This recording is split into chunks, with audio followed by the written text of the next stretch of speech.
state workers who do not want to be identified confided in us that they are terrified.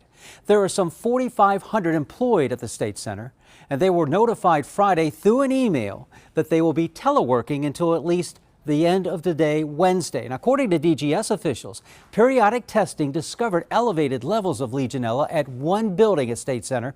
They say the other buildings are closed because the water is turned off for more testing, system flushing, and sanitizing.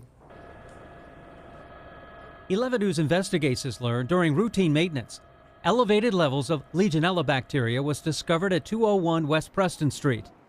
Further testing showed normal levels at a second building in the same State Center complex. Out of an abundance of caution, officials closed a total of 4 state buildings for testing, flushing, and sanitizing. It can cause, a very severe illness, so it usually requires hospitalization and IV antibiotics. Legionella is a serious type of pneumonia. Symptoms include high fever, cough, chills, vomiting, diarrhea, and confusion. According to medical professionals, Legionella can quickly spread. Ingesting water is a source, or breathing air that has, microscopic water droplets in it, whether it's near a fountain or a pond or some water source. And if you breathe that kind of moist air that has Legionella bacteria in it, you can contract Legionnaire's disease. The Legionella bacteria was discovered Friday during testing by a contracted industrial hygienist.